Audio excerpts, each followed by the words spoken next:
So obviously now having a couple days after to debrief this North Dakota game, what has it been like for you to really like see this offense really go at it, especially not just for this Iowa game, but for the rest of the season? What kind of expectations do you see for this team? Yeah, I think just to circle back to this week, we got a lot of really good situational work, which we got a lot in camp. So it was good to see us go out and execute some situational stuff. We didn't maximize all of our possessions like I would like to. There's a lot of really good learning clips. All right, it was a good test of our discipline a little bit. We're gonna have to be a lot better there going into this week. But I mean, we didn't have a ton of plays, so there's so much more of our offense that I think we can get to maximize everybody that we have. So find a way to get more people involved will be what I would like to get to, and a good challenge for me, as well as maximizing our best players. But there's still a lot that we can get to that you guys probably didn't get to see this last week. You've talked about being more aggressive. Rocco's talked plenty about being aggressive, and we saw some of that last week. Is that something that has to be tempered or balanced against Iowa's defense, or is that something that you guys want to maintain? Yeah, their defense is so good and so disciplined, and very rarely are they out of place. They're certainly not nearly as exotic of a defense as we saw this last week.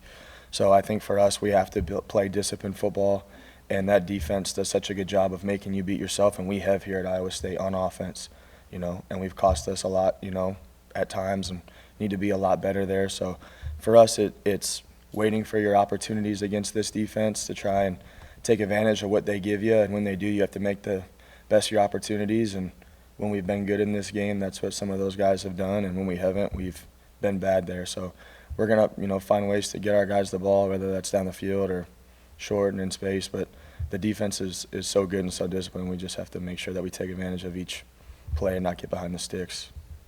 You mentioned wanting to get more guys involved. Was that mentioned when you showed up to your tight ends meeting? Yeah. Well, they know what the wristband and the game plan and the card looks like. So there was a lot of tight end stuff on there that we didn't get to just for, the lack of possessions that we had and the lack of snaps that we had. So I don't think they were upset about it. They'll do whatever it takes for us to win. They're happy that we won. And we had that coming out where we started in the 4 and drove down. We were in 13 personnel for a lot, and those guys are meatheads. They like to go and put their hand down and do it on the ground too. So they were happy, and for us to be able to come back and get that whole room healthy will be good to us. And those guys know that they're going to have opportunities to make game-changing plays and make game-changing blocks and make catches down the field. So they weren't salty. They're good. How did you evaluate both where the offensive line was in week 1 and where you guys are going to go forward with health-wise, I guess? Yeah, I think for us up front, there's still a lot to be desired from the O-line, the tight end standpoint, us being able to run the ball. And we called probably more runs than what it looked like, just because Rocco did a good job of taking advantage of some of the RPO stuff that we did. So, I don't think it's a fair evaluation of the run game in the first week. And, especially we had like some 2-minute situations, and I think that we could certainly be better there. And the front that we saw, I mentioned on it just being a little bit of a mixed front and a mixed bag.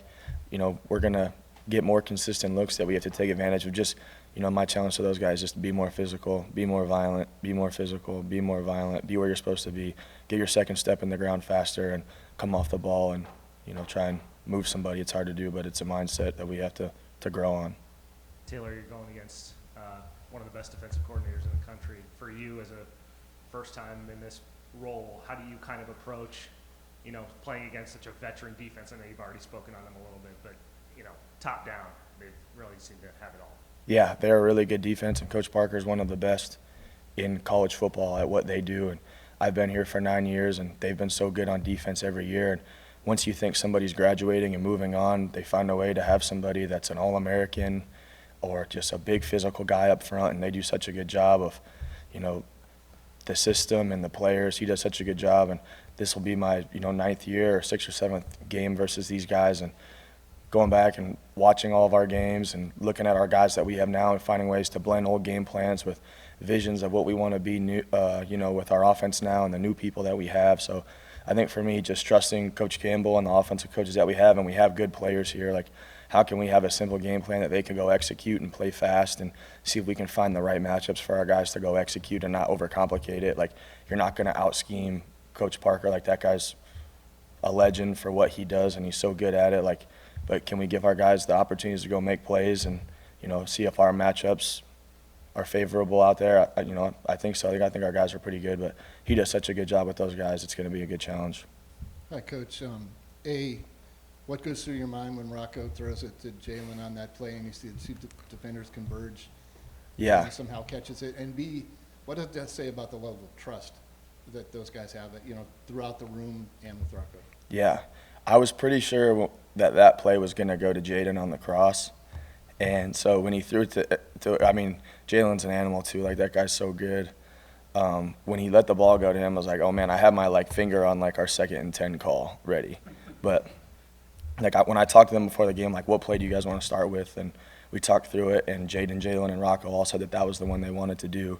So I was like, they believe in it. And when you have really good guys like that, they can make up for a lot of your shortcomings, my shortcomings. And it was an incredible play. It was an incredible catch. It was fun to go out there and see that guy just make a great play. And the trust that Rocco has, and Jaden and Jalen and those guys, where you can put the football up and those guys can come and make contested catches, and it's hard to do. But yeah, I certainly don't know if I saw the ball going there, especially as it played out, but I'll never be mad when they throw the ball to 13 or 9 or, a bunch of other guys on our offense. So it was awesome.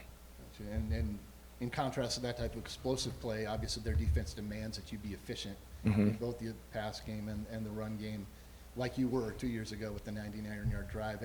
They can't replicate that, but can you talk about the degree of difficulty it is to take what they give you against a defense that good?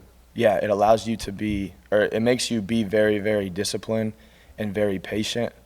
And you have to win your one-on-one matchups, and you have to be very, very, it's going to be really, really loud.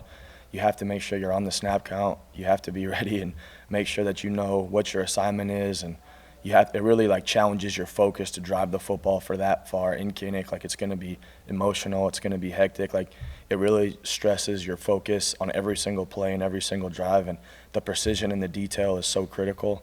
So it's hard to replicate that, but that's going to be, the message that we have for us going forward. And patience and discipline and detail and is going to be what makes the difference for those guys and for us. And whoever does it more usually is the one that wins the football game. You mentioned not being able to out-scheme Coach Parker. What is it about their scheme that is so unique and challenging to overcome as an offense? Yeah, those guys all do such a good job of being able to play off of each other, and they know exactly where everybody is in the defense, and motions and shifts and trades, don't mess with those guys like a lot of other defenses, because they're just always on the same page with it, and their leverage is always right, and their eyes are very rarely out of place. They just a very disciplined, very sound, very tough, very well coached, defense. The people up front with what they do and their hands, they're physical, they're very rarely out of place as a defensive unit, and it's hard to find. And it doesn't matter if you're on the goal line or the red zone or backed up.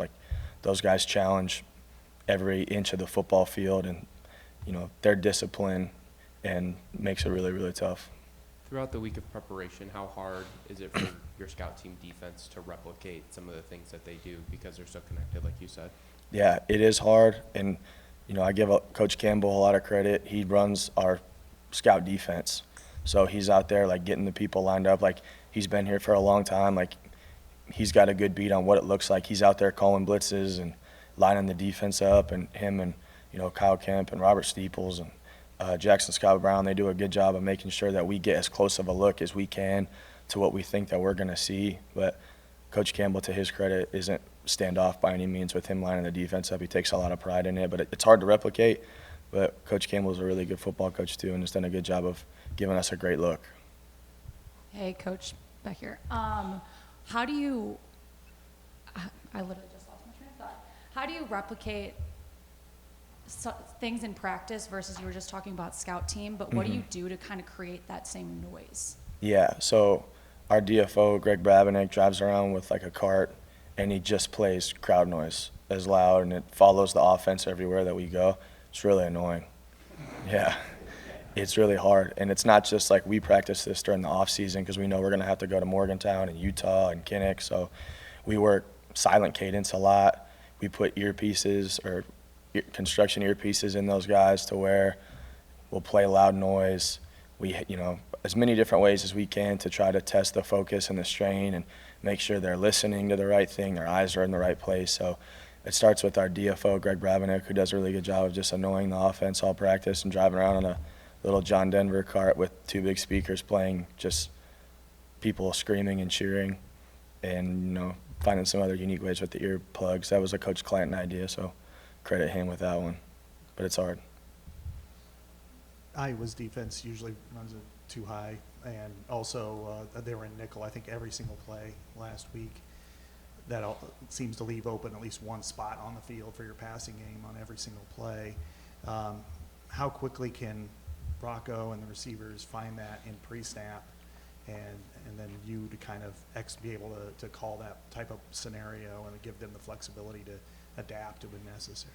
Yeah, I think when you talk about throwing the football, like, you have to have answers for if they want to, you know, be in a 2-high defense or 1-high defense, and you have to make sure that it's simple enough, like I said, to where you can get the ball out of your hands fast because they're really good up front, and having answers or having reliefs, whatever it might be in your pass game or RPO game, to where the ball can get out of your hands quick, and you have a 1-high answer and a 2-high answer, whether we're reading it, you know, across the board or if it's a 1-high, 2-high read. So most of the time in our pass game we have answers for those kind of things, you know, regardless of who we play. But you have to make sure that they're a little bit faster when you're playing against a defense like this that finds a way to just smother you from the outside in and is so good up front. And going back to the receiver group, obviously you talked about guys like Jaden and Jalen. Like, obviously with last game we saw a guy like Eli Green really step up the transfer. What have you seen from that group of wide receivers besides Jaden and Jalen to kind of step up and be another weapon for this offense? Yeah, Coach Pauly does such a good job with that group, and the leadership that we get from Jalen, you know, from our whole offense, it bleeds into that room, and those guys work really hard and train really hard because of what the top looks like with Coach Pauly, with Jaden and with Jalen, and they know what the standard is. And those top 2 won't get outworked by anybody. So if you're going to see time on the field, like, you're going to have to earn it from those 2 first. And I know that when anybody goes on the field that they've done that, and they hold the room to a high standard as well as our offense. So Eli's got so much talent, and he's so trusted. We have such a unique receiver room. There's no egos in there. I know it can be easy at times to just look at the receiver room and, you know, view it as like a selfish or diva-like position. And we don't have those people in our room. Like, they're unselfish. They're great people that care about our offense, and they'll do whatever it takes for us to move the football. They'll go block really well. And I think, you know, between Benny and Eli and Isaiah, like, we're just scratching the surface with those guys too, and how good those guys can be on the perimeter. So I can't say enough just about the coaching and the leadership from Jalen, Jaden, and Coach Pauly. It bleeds into the rest of the offense, but that room is certainly unique. Any other questions? All right. Thanks, guys.